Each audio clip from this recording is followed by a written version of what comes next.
Are you ready?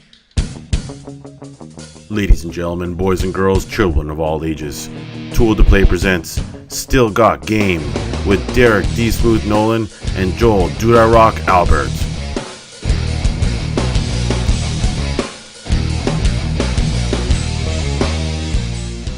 This episode of Still Got Game is brought to you by GoDaddy. Hey now, welcome back, ladies and gentlemen, to Still Got Game, episode 29. Still Got Game is the official podcast of ToolToPlay.com. I am, as always, Derek D. Smooth Nolan. And I am still not Joel Dude I Rock Albert. What is going on, Tiffany Electrify Nolan? Well, not much. How are you doing tonight, Derek D. Smooth Nolan? Wow, so formal from my wife. Doing well. We were obviously gracious enough to sit in and co-host again this week, so that was very fortunate. I know we took a week off there with Joel's travels to the West Coast and finding a place to live and moving and everything else. So we're trying to get these episodes out, and it was nice enough for Tiff to come and sit in again and be in the heavy reading seat. Yes, I try, though I do not bring the quite the level of raunchiness that normally occurs with the vidcast here. Well, you can step it up tonight. We'll just That's okay. Kick up the levels of vulgarity. I'm good. All right, well, why don't we hop into the show proper, and we'll start off with feedback from last week's show. Remember, if you want to leave us a voicemail, it will cut you off after a minute. Wreck-It comments. Glad you guys were able to get an episode out last week, even though Dude I Rock is in the middle of moving.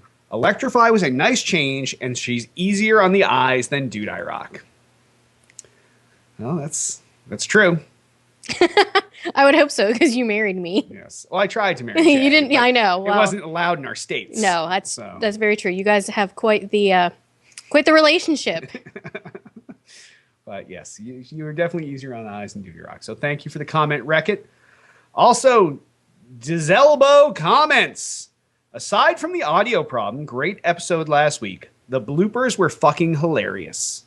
Now, for those of you that either watch the show live or you watch it on YouTube, you do not get the bloopers. You only get that in the podcast version of the show. Now, you do hear the bloopers, but you don't realize they're bloopers because maybe we just gloss over them or whatever. But I will say 100% of the bloopers in last week's episode were all Tiff. Yes.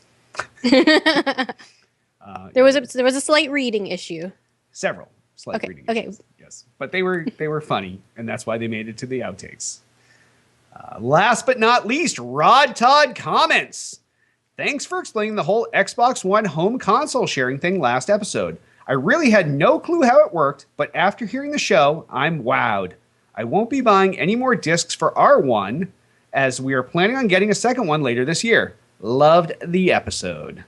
Well, Rod Todd, I'm glad that we were able to provide that public service announcement so you can get your 2-for-1 Xbox One games as long as you do not waste money on a disc. Yeah, definitely. That is one of those things that you don't really hear a lot about is all that sharing. So we're glad that we could share that. Yes, no pun intended.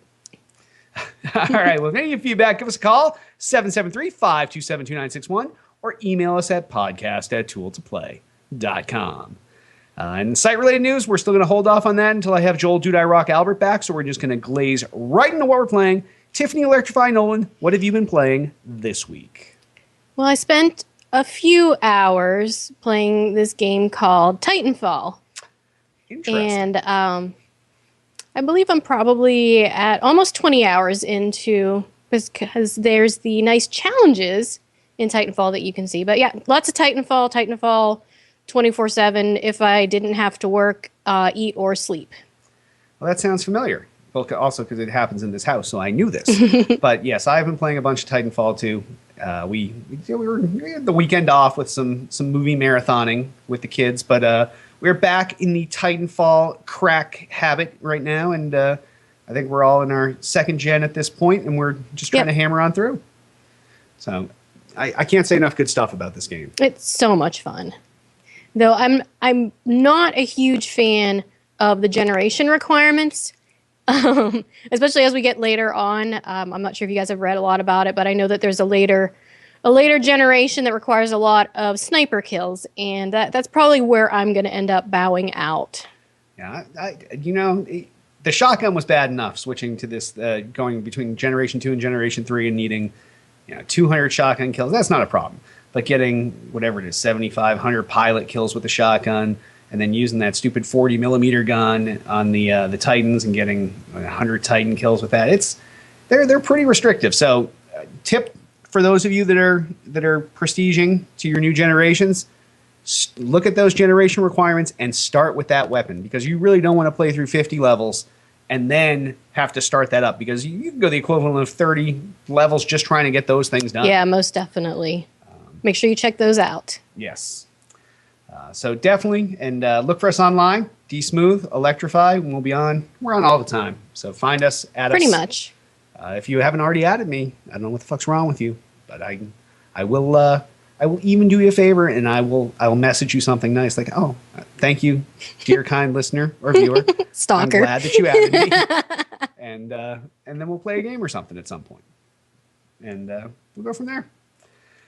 All right. Well, on that, we will hop over the new releases, and it is a super light week of new releases. And the first new release out this week is a multi-platform release, and it's Dynasty Warriors 8 Extreme Legends Complete Edition. And this is out for the PS4 and the Vita. Now, there's not much to say here because it's fucking Dynasty Warriors 8. It's basically the PS3 version of Dynasty Warriors 8. What they've done is they've put in all the previously released DLC. It includes all 82 characters from the game. It also introduces 5 new characters, some additional stages, and a bunch of new game modes. But really, it's Dynasty Warriors that's been either ported to the Vita or up-resed for your PS4. If you're a Dynasty Warriors fan that's been going through withdrawal since you took out that PS3 and just threw it on the floor and smashed it when you got your PS4, this is your way to continue playing on. If you're someone that's looking for a new game and this is your genre, this is probably not for you because it's really a last-gen game. So definitely a pass on our end, not to mention I hate the fucking Dynasty Warriors games. I don't think I've ever played one. Yeah, you don't ever want to. Okay. And the only other new release out this week is a huge new release, and it's Diablo 3 Reaper of Souls. And this is out on the PC. This is the long-awaited expansion to Diablo 3. It adds a 5th act to the game, taking place after you defeat Diablo. No spoilers, sorry. Like you didn't know that a Diablo game was going to involve fighting Diablo. If that was your problem, then you're sad sack. Also introduces a new player class to the game, which is the Crusader, which is a defensive class. So we have all these other well-complemented classes in the game, and I think the one that you were missing, you had like a big barbarian class, but you didn't have kind of that tank to soak it up. And you could deck out your barbarian kind of in a tanky sort of way, but this provides that tank class. The level cap's been up to 70 and introduces all sorts of new high-level abilities for your characters that now you can put points into between 60 and 70.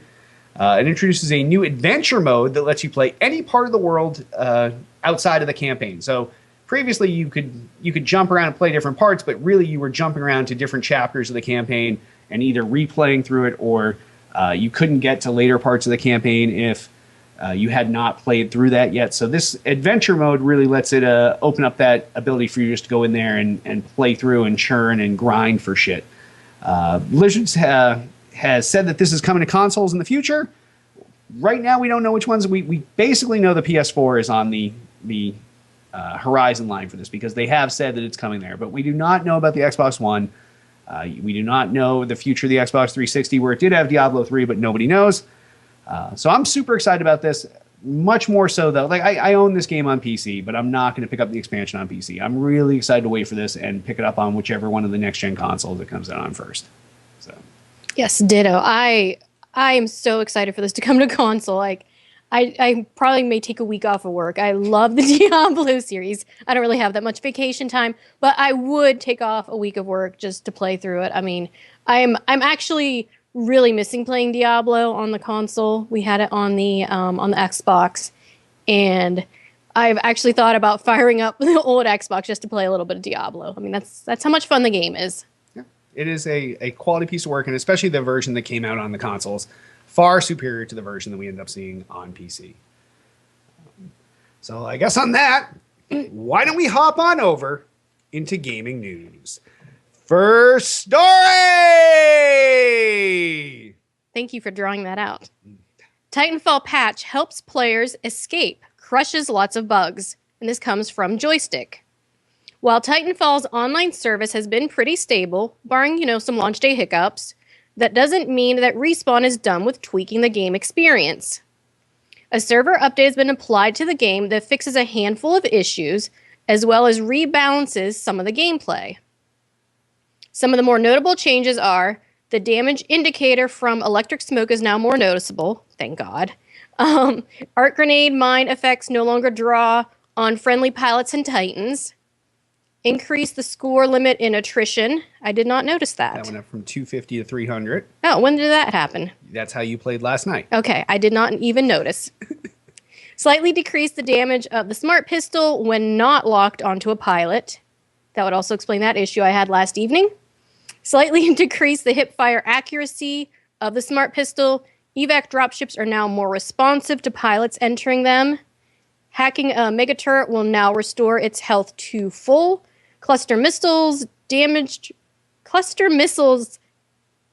reduced against evac dropships. And the last one means that everyone on a lost, you now have a better chance to escape.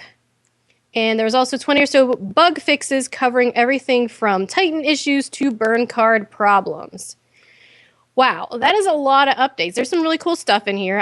Some things that obviously I didn't notice, but I probably should have. I was just more worried about, working on my second gen there. But I gotta say, probably my favorite thing here is the dropships. I know there's many times where I would go to escape and I'm up on top of a building and trying to jump onto the ship, and I end up landing on the wing, and then you kind of fall through the ship and then you're done for. So that's a pretty cool one. I'm excited to see that one. Yeah, it seems like they really listen to people on this, because a lot of these things are things that were common complaints. One, I do wish they would change the rodeo indicator to make that also more prominent. Oh, yes, definitely. A big flashing red light or something. To let you know. It shows at the top, but I hardly ever see it. Yeah, I think that a lot of this stuff is those things that were really in the heat of battle. You might not notice these things. And some of it was just bullshit. Like the arc grenades affecting your own teammates, that was dumb. Glad that's gone. Everything with the evac ships, whether it's you getting on or so now that the people that lose actually have a chance to escape, where you can't just have 3 Titans unleashing the cluster missiles on it and completely destroying it in a fraction of a second. Also good for the game. All the changes to the bullshit pistol, the noob pistol, where now, the electrify pistol. You can't have the best of both worlds there. You cannot have this auto lock-on bullshit weapon and also be able to aim down the sights or hip fire that shit. So I think that Respawn has really listened to people, and this first swag, and there was probably 30 more things than this that were fixed. A lot of them had to do with capture the flag and some other game variants that not as prominent as the major changes here to attrition or just gameplay overall. And a lot of the bug fixes were things that I know I've been affected by 2 or 3 of those myself, and I can only imagine that they're going to be proactive in doing this. And the best part of this is a lot of these are server-side fixes, so you never even have to do you don't need a client update. They just push this out on the back end to all the Azure cloud servers, and you're good to go. So great shit from Respawn. Definitely. Good stuff. Very reactive. All right, next story! Ouya to make free-to-try feature optional in April, and this is from Polygon. Ouya's free-to-try component, which allows users to play games on the console without first paying, will be made optional in April. The company's head of developer relations, Kelly Santiago, said at the Game Developers Conference last week. According to Santiago, the console's makers have learned many lessons from their missteps launching a new console and have spent the past year implementing changes and improvements.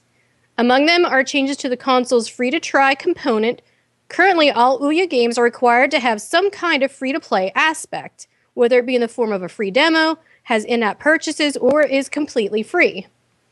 In response to developer feedback, in order to give more flexibility to game makers to decide what content they want to make on Ouya, starting April, we're making the free-to-try component optional, she said. In addition to this, the Ouya team introduced changes to the console's exclusivity deals, so the games exclusive to Ouya can still be launched concurrently on the PC. The company also started weekly online hangouts in which developers can talk to people from Ouya's developer relations team, ask questions, and learn how to develop for the platform. Wow. I could give a shit about Ouya. Well, I'm just... I You've called it a flaming piece of shit, like a turd, so many times. Yeah. I don't even know what's going on with it.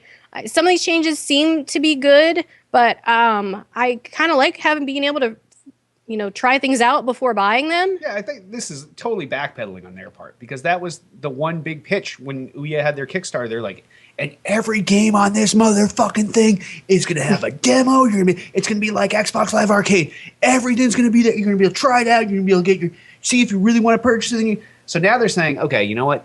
Nobody likes to develop for our thing because they have to spend all this extra development cycle either making a demo or making some time-limited version of their game or something to that effect. And people aren't developing for it. And they're like, oh, well, maybe the reason why they're not developing for it is just because we have this requirement. No, it's because it's a huge piece of shit and you're playing on a phone on your TV. But that aside, these changes really hurt the consumer that is the one you're trying to sell the Ouya to. Because now you're still trying to sell them something, and you're going to say, okay, well, now you're just going to do the crapshoot that you do on every other console, which is buy something, and if you like it, you like it. If you don't, you don't. And the word of mouth factor on the Ouya about games is a lot smaller than the word of mouth on a console where, even your shittiest title will sell 500,000 copies. Deadliest Catch on the Xbox 360. Shitty game. I bought it. I can tell you it's shitty because I bought it. But I thought it was going to be good. But I shared that with viewers and listeners, and now everybody knows. So I think that these changes are actually bad. They're bad for consumers. They're good for Ouya.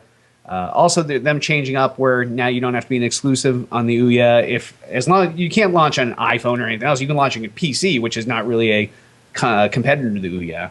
But really, you could say that no console is a competitor to the Ouya because the Ouya is a phone. So I don't know.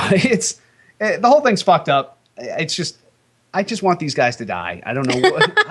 I don't know what it's going to take, but they just need to go away because the more news stories we have with Ouya, the more reminders I get that there's something upstairs, cube shape with weird rounded bottom corners collecting dust. That we got an extra controller for because I just had to have my own. Yes. Yeah, I originally kickstarted it with just one controller, and then I got some flack that I was like, oh, this looks so cool. I didn't order it with two controllers. I better change my Kickstarter pledge. And now I'm glad we're locked in for that 129. Yep.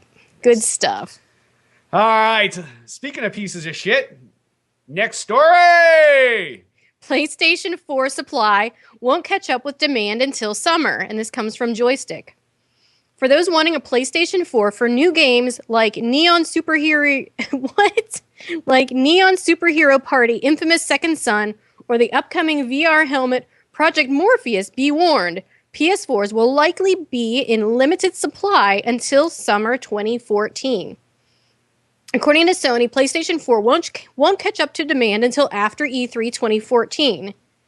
Andrew House, Sony Computer Entertainment president and CEO, spoke with the Wall Street Journal at GDC 2014 about keeping up with the PS4 demand during a post-release period when interest in the console remains high. Quote, "We're struggling to keep up with demand," said House. "Conservatively, as we get into early summer months, we'll be closer to a full supply situation."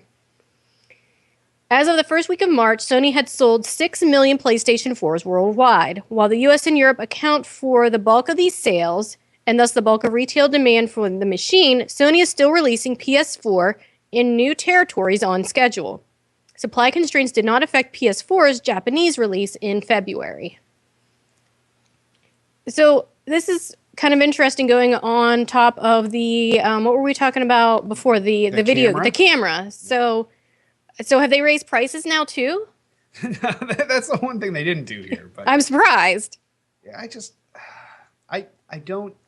Now, part of this will go to thwart predictions that Jay and I made back in December, or actually, no, it was back in the beginning of November before the console launches that are all going to play out when E3 comes around. We're going to say which console sold more, but we expected all these things to be sold out through March, not through fucking summertime. Yeah. So this doesn't seem to be a case of demand really driving the product out. I think that really Sony just has not put out enough units, and that's the key here. And I don't think that Microsoft, they may not be selling as many, but they seem to be able to produce them, and they produce them en masse versus Sony's almost like, oh, you want a PS4? We'll make one for you, and we'll get it to you in a couple months. Like, it's just not the right business model for this. So I don't understand how they keep getting behind the 8 ball here. I don't either. Like, did they think it was not going to sell? And these are all lost sales at this point, because if you're going to tell someone right now, and you have to, you put this in a fucking press conference and you say, okay, if you don't have a PS4 yet, you're going to be waiting till summertime. Well, if somebody really wants to hop in next gen and they're going to play a game that's available on both consoles, you know, maybe that's now an Xbox One sale that you just created by telling someone that they can't get your console for 3 more months. It seems like bad business. Yeah, so that's our thoughts on the PS4. So we are on to this week's What the Fuck story. Tetris used to curb addictive cravings in a UK study. UK researchers have found that playing a game of Tetris can help reduce cravings for people with addictions. The study, published in scientific journal Appetite, was designed to test elaborated intrusion theory, which suggests that cravings are not just desire-based, but visual as well. The researchers therefore hypothesized that performing a visual-intensive task, in this case Tetris, could reduce cravings. Where did this story come from? All right. A group of 119 college students were told to describe their cravings before playing a game of Tetris, at which point the game would either load or produce an error message claiming that it could not be played. Students who successfully completed a game saw their cravings reduced by 24% more than those who did not. While the researchers used Tetris in their analysis, Jackie Andrade? Sure, we'll go with that. Jackie Andrade, Plymouth University psychology professor and co-author of the study, told NBC that anything visually stimulating would work. Quote, "It also doesn't have to be mentally demanding, but if it is, it has a better chance to block the craving," she said. In other words, even watching TV, supposing it's not the Food Channel. Derek, did you put that in there? No. Okay. That was part of the story. Okay. Could potentially work to curb the munchies.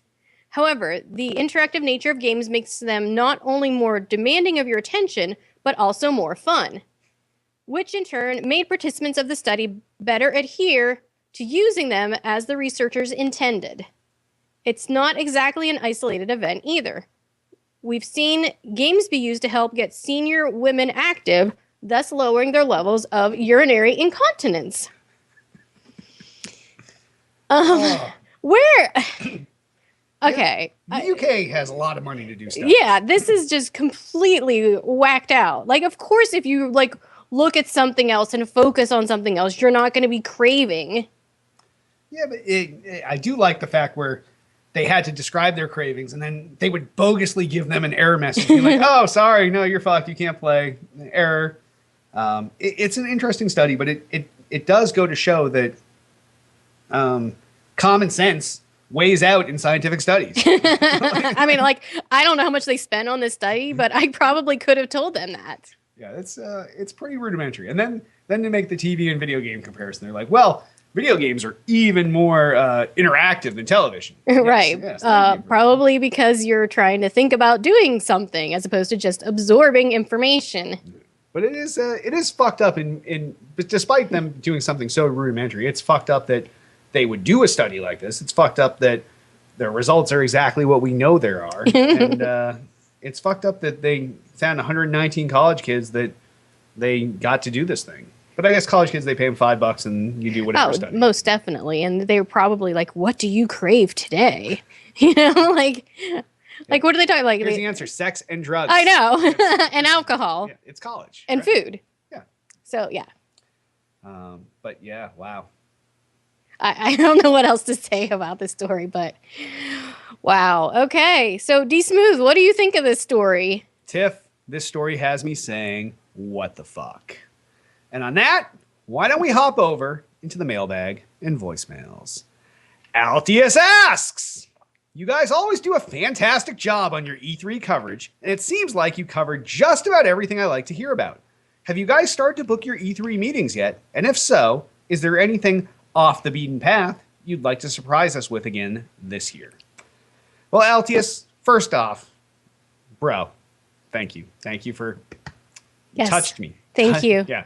I have to admit, I do a lot of work on the scheduling at E3. It is months and months of scheduling appointments to the point where everybody that has appointments hates me for we those do. days. But they actually do not start scheduling those appointments. Believe it or not, despite the mad dash you have to make these appointments, they only start scheduling them a month and a half out. So we have not started scheduling yet. But I can give you a little insight into the process because I think that's I feel like the off the beaten path portion of your question is about some of the lesser known things that we end up covering. So in all the years we've covered E3, the primary goal is I book all the major appointments, everything that we know everybody wants to see. You want to see your Titanfalls, you want to see your Destinies. Like last year, no brainer. Then you have some time between those meetings. Now the first couple of years, I booked everybody back to back all day long in any meetings I could get. And that provided a lot of these no-name titles. And it also provided people that were completely exhausted and wanted to kill me. So I've dialed back. This still occurs, actually, though. That hasn't changed. This is the dialed back version. So now there's less appointments. So once we have all the major ones covered and I fit different people in different slots, which either I think is something in their wheelhouse. Like if there's MMOs, Jay I'll stick him in the MMO appointments because he has the right questions to ask. He can make compare and contrast, and everybody has their wheelhouse. And then with what's left, there are some of those things where either there's some industry buzz or someone mentioned something that, hey, I saw this at PAX and it was down in like the indie area. And now it's going to get a legit release and they have a booth at E3. So it's that for these off the beaten path titles, I do try to throw in a couple of those appointments a year. And we've had some strange appointments. Like one year, Tiff and Jay had an appointment where it was some kind of vest that you wore while you played games. And yes. It like electrocuted you and punched you through the vest. It like vibrated with sound, and it was supposed to give you like this full body experience of playing games. So these things, I will find some of these, and people will be booked into them. But that is how those are the filler at the end, because there's only so many AAA titles, and we cover all of them, and there's only so many next iteration of like you for AAA titles like Call of Duty or Halo. You always go. You want to make those appointments to the next thing, but for your next gen, like the fifth iteration of Medal of Honor, you don't give a fuck. It's the same fucking game. So for those tier 2 titles, I'd rather skip over those and pick some of these diamonds in the rough and pull them out, and that's kind of how we get those appointments. And right, and we're also on the press list for a lot of these smaller game companies too. So they get the press list from the E3 people, and so they'll send out all these emails and notifications saying, hey, come by, check out our game. So we look through those too and see what sparks our interest. Yeah, and there are times that I'm going to completely gloss over something. I get an email from Tiff, hey, did you book me into this? And I was like, who the fuck wants to see that? But I'll book you in, whatever. So that is how we get some of these lesser known gems. But we do plan on providing you that same E3 coverage that you've grown accustomed to and you love, and that exhausts us. But then we get to go sit around and brag, and then we come back and Sarcasmo writes up like some hilarious write-up. Where LB is the villain. Yes. So that's pretty much how E3 works. Yes. Or we all die of food poisoning from Subway. Yes. One or the other. Yes. Fuck Subway. Subway, fuck Fresh. All right. Well, thank you for the question, Altius. I'm sorry we couldn't provide you exactly what you want to know. And maybe we will drop some teasers about some of these lesser-known companies that we'll be seeing in E3 as we get closer to the date. But yeah, most definitely. And if anyone is interested in helping us out with our E3 coverage of this year, being on the home team on the other side of Cali, while the three of us are out there, myself and Derek and Joel Dude I Rock Albert, just hit me up, send us a email, and we'll see what we can do to have you help us write up some of the content. So we have a shitload of content. A lot comes out of E3, and, yes. And the more people on Tiff's team, the better. So hit her up, editor@tooledtoplay.com. Yep. All right. Well, if any of you have feedback, give us a call, 773-527-2961. Email us at podcast@tooledtoplay.com. You can also comment in this episode's thread on the Tool to Play homepage. And sponsors! Remember, by supporting our sponsors, you help to support Still Got Game. GoDaddy, starting at less than $5 a month. Web hosting from GoDaddy.com includes 99% uptime, 24/7 support, and free access to the GoDaddy hosting connection. The place to quickly install over 50 applications like WordPress, Joomla, Drupal, EROS, Commerce, and more.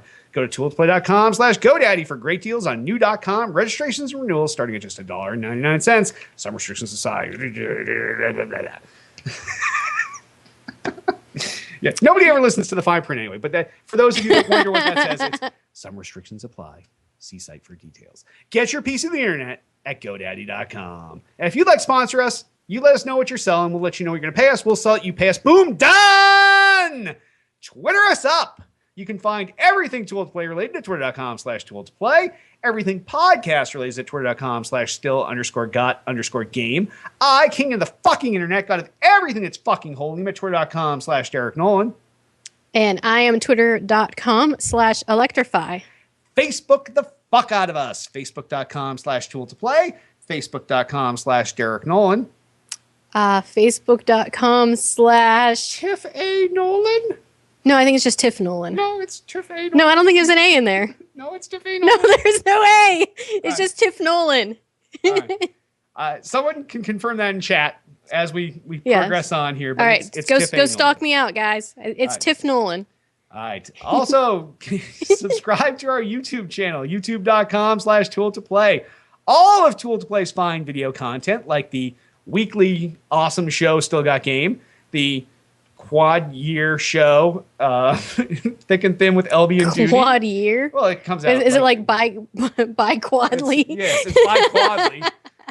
Whenever LB finally does an episode with them, that comes out sometimes. That's on there. Hit does his own famous show, Hits Motherfucking Quit Hit Hits. And Hit is losing it in the video here.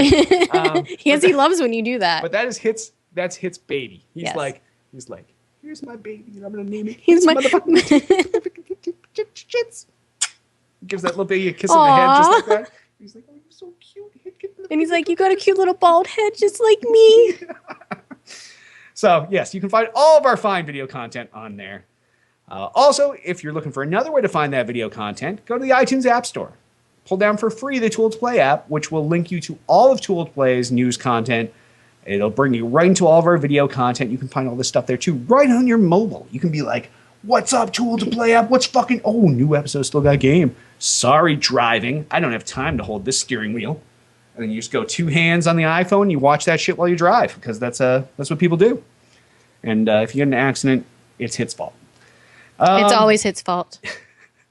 So, yes, pull down that app, and please give us feedback on that in comments, because we are making huge changes to that app right now, and we want to make sure that it is updated in the way that people would like to see. Most stuff. And, hey, don't forget about our Twitch channel. We have a lot of people broadcasting on our Twitch channel now. That is true. Yes, on twitch.tv/Tool to Play, we have, in addition to this fine show and all of our other fine shows, we also have a lot of live gameplay, mostly spearheaded by our own producer, Hitman. And Hit is, he's always on there. And he's got his own stream with one fucking, the Xbox version, and then he's got the Tool to Play stream where he's got everybody's chat audio coming in there. So if you're shy and you don't want to be on, don't play with Hit. But if you don't give a shit and you just want to be like, Hit, what's going on? He's like, the process up here in Canada is about to do this with my guns. And then when he talks with that funny Canadian thing, you can make fun of him and people will hear it on the Tool to Play Twitch channel. But please be nice to Hit, because he works hard and he doesn't get paid. And he does. I actually like his broadcast. I like him floating in the middle of the Titanfall screen. He's got his creepy green screen floating Hit down the corner. You'll never know what the score is because he covers the score with it, but you'll at least see Hit floating there. Also, please rate and review this podcast in iTunes. We need 5-star reviews, and we need them bad because, like I said many times in the past, we have reset our iTunes stuff because we didn't just rename the show in iTunes as we renamed the show. We're like, fuck that. We'll hit the ground running again from scratch because we're idiots. And that is why this show is only 29 episodes in, and we are now trying to get these reviews from you. So please go into iTunes, give us the fucking 5 stars, and write a little something nice about us. These guys are gods. I love the show. I love when Electrify is the guest host, and when Jay can't make it, or oh my God, when will Jay get back? Electrify's a horrible guest. So, like, whichever you want, just as long as the 5 stars come with it, you can say whatever you want. You can even call me a name like handsome or delicious. Whatever you have to put in your review. But, whatever it is. 5 stars, though, is the minimum. Last but not least, please join us each and every Monday night live here, 7 p.m. Eastern, 4 p.m. Pacific. And this time we'll probably be changing at some point in the near future as soon as Joel Jedi Rock Albert gets his head out of his ass, because we're going to have to adjust the time to meet his West Coast schedule. So the show will probably be coming later at night. For those of you with kids, this will be more convenient for you, because no one wants to hear me say cock, clit, or ass, penis, or titty vag when they're watching on their I think you forgot TV. cunt. Oh, ass cunt, penis, dick cunt, fucking puss clit nagore, whatever you want to call it. Nobody wants their kids to hear that shit because it's kind of inappropriate, kind of.